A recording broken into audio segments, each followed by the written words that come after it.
በድጋፍ ሰልፉ ያነጋገርናቸው የህብረተሰብ ክፍሎች ባለፉት ዓመታት የለውጡ መንግስት ውስብስብ ችግሮችን በማለፍ ያስመዘገባቸው ውጤቶች የኢትዮጵያን ብልጽግና ያረጋገጡ መሆናቸውን ገልጸዋል።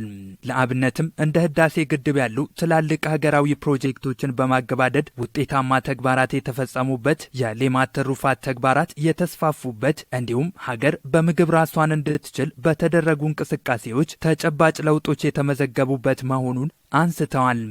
አለማየሁ አላለው ባላለው ከጊምቦ ወረዳ በዚህ በ8 ዓመት ውስጥ ከዚህ በፊት ማይታወቅ የስንዴ ልማት ስራ ተመጽዋች ነበርነኛ። አሁን ባለው ሁኔታ ካሉ ዓለም አቀፍ ካሉ አገራት ውስጥ ስንዴን በማምረት ስንዴን ወደ ውጭ መላክ ደረጃ ውስጥ የገባንበት አመት ነው። ይሄ አመት በተለይ ከልመና ወጣንበት። የኛ ስም የሚጠራው በልመና ነው በዲክሽነሪ ላይ በተጻፈው ላይ ግን አሁን ባለው ሁኔታ ልማት ግንባር ቀደም ከሆኑ አገሮች አንዱ እንደሆንን የተጻፈበት የተገለጸበት አመት ነው። ይሄ 8 አመት አስፋቸው አንጋሞ ይባላል። የጠሎ ወረዳ የመጣሁት ህዳሴ ግድብ እንግዲህ የቆመበት የዘገየበት ለውጡ መንግስት ነው። ህዳሴ ግድብ እዚህ ደረጃ ላይ እንዲደርስ ያደረገው ምናልባት በሀገራችን ብቻም ሳይሆን አልፎ በአፍሪካ በዓለም እኛን ያስተዋወቀ ኢኮኖሚካሊ ማድረግ የምንችልበት ሁኔታ ላይ ደረስንበት ነገር ነው ያለው። እኔ የመጣሁት ከከፋ ዞን ከቢጣ ወረዳ ነው የመጣሁት። ስሜ ዋና ሳጅን ግርማ ኃይሉ ይባላለሁ።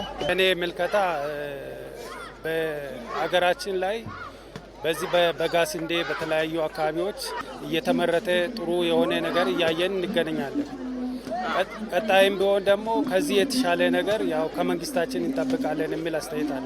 ነዋሪዎቹ አያይዘው እንደገለጹት በክልል የመደራጀት መብታቸው ተከብሮ ማህበራዊና ኢኮኖሚያዊ ጉዳዮቻቸው በቅርበት እንዲፈታ መሆኑ የለውጡ መንግስት ካመጣቸው ለውጦች መካከል ተጠቃሾች መሆናቸውን አንስተዋል።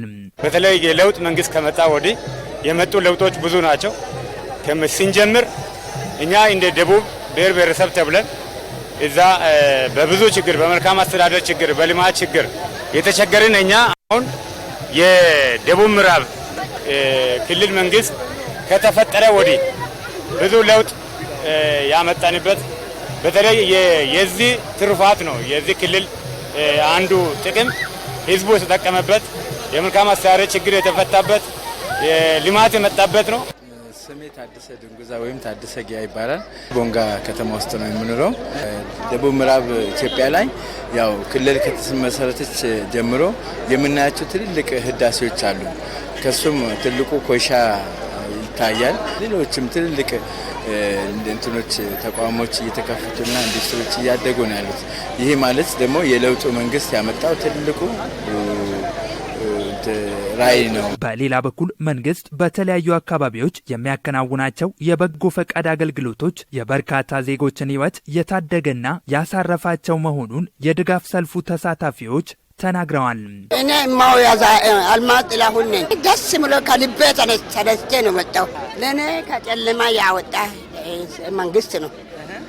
ከጨለማ ነው ያወጣ። የወደቀ ቤቴ ለኔ ሰርቶኛል።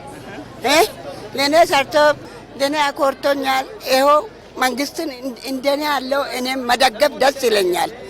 ለኛ ዶክተር አብይ ለኛ ያቆይል መድኃኒዓለ እና በጣም ደስ ይለኛል። አገራችን ማደግ መንግስታችን ለኛ በደስታችን ያሳየን ደስ ብሎኛል። በቀጣይም መንግስት የባህር በር ለማግኘት ያለመውን ውጥን ከግብ ለማድረስ በጋራ እንደሚደግፉ የገለጹት አስተያየት ሰጪዎቹም የለውጡን መንግስት ተግባር ተኮር እንቅስቃሴ የሚደግፉ መሆናቸውን አረጋግጠዋል።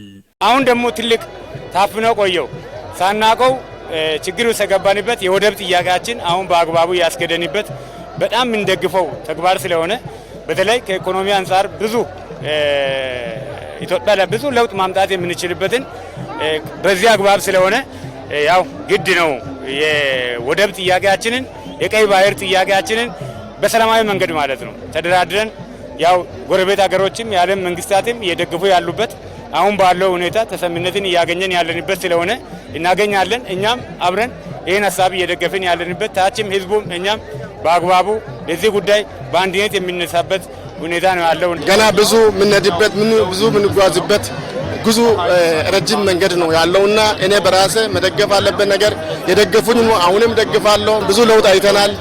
ብዙ መሬት ወረዱ ነገሮችን አይተናል። ትልቅ ነገር ነው። እንደኛ አካባቢ ትልቅ ለውጥ አለ።